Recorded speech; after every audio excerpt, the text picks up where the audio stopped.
各位网友，大家好，欢迎来到包明说。俄罗斯在乌克兰战场上大量的使用了导弹，但是效果呢却显得不是很明显。那么这一期我们就来说一说俄罗斯在乌克兰的导弹使用的问题。美国战略与国际研究中心发布了一份60多页的报告，题目叫做《俄罗斯导弹作战》。我们不妨来看一看这份报告里面都说了些什么内容。乌克兰战争爆发到现在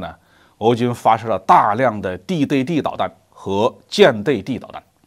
来打击乌克兰的重要目标，摧毁了不少的电力、通信设施和军事目标。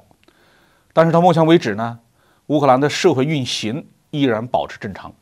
电力通信航运公路铁路都保持通畅。乌克兰军队的作战行动依然能够顺利的组织，防空网也依然能够正常的操作。甚至乌克兰空军还能偶尔升空执行作战任务，这让很多人很疑惑俄罗斯的那么多导弹都打到哪里去了？俄军的导弹战之所以效果不佳，第一个原因是乌克兰实施了大规模的化整为零，机动防空系统、飞机和其他的机动部队经常改变位置。乌克兰防空系统的威胁使俄罗斯空军无法深入乌克兰的领空，只能发射防区外的导弹，而俄罗斯军方从获得目标情报到发动袭击，可能需要48小时或者是更长的时间。这就让乌克兰的军队规避俄军的打击提供了机会。第二个原因是目标太多，发射的导弹还是偏少。比如2022年2月22号到7月21号期间，俄罗斯在维尼察州的导弹袭击只有20次。不过这个州有众多的战略设施，包括乌克兰空军指挥中心和一个重要的无人机基地。第456近卫运输航空旅驻扎在维尼察国际机场，大量的接收西方的军事援助。在3月6号，俄罗斯用8枚哈101巡航导弹袭击了这个机场，但仅只是损坏了2座空中交通管制塔和1架停放的飞机，跑道没有明显的损坏。2月24号，俄军打击了奥泽恩的乌克兰第39战术航空旅的驻地。这个里面一共有15架苏2-7，不过俄军一共只发射了7枚导弹，其中的5枚啥也没打着，只有1架苏2-7被击毁。在乌克兰的头3天俄罗斯向乌克兰全境的目标发射了大概是250枚巡航导弹和弹道导弹，前10天累计发射了1000枚。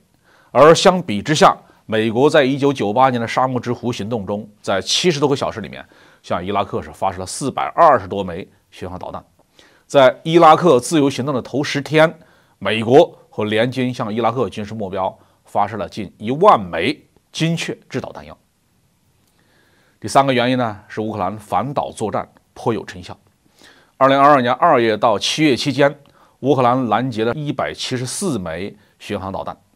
俄罗斯一共才发射了1500枚。2022年10月10号到11号期间，俄罗斯发射了80枚巡航导弹和无人机，其中40%到50%左右被拦截。此后乌克兰的拦截的效率更高，自称拦截了75%到80%的来袭的俄罗斯巡航导弹，特别是俄罗斯重点袭击的电力设施，这样的话乌克兰就能重点部署、重点防御。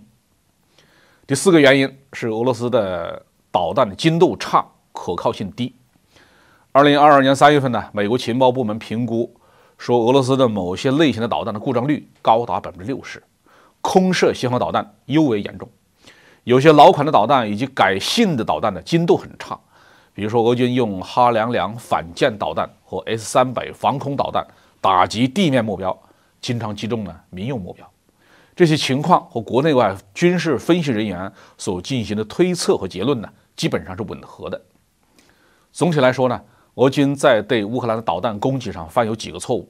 首先是战前准备不足，没有充分的解决导弹零部件的国产化以及战时大规模生产的问题。第二是扫胡椒面，没有把宝贵的导弹集中起来，彻底的摧毁某一类的或者是某一个重要目标，让它彻底的失能。俄军的零星导弹袭击过后乌克兰方面往往能够进行损失的修复。俄军在乌克兰的教训值得我军认真的研究。我们同样面临着现代信息化条件下作战的诸多共性问题。台湾岛的面积虽然不大，但是多年来台军为了以武拒统修建了大量的江部设施和地下工事，对战时抢修也下了不少的功夫。因此一旦发起统一作战行动，就必须投入足够的打击火力，用牛刀杀鸡，用狮子搏斗，确保全面的摧毁。就必须实施干净彻底的战场遮断和区域拒止，让美国及西方国家连一根头发丝儿也飘不到台湾。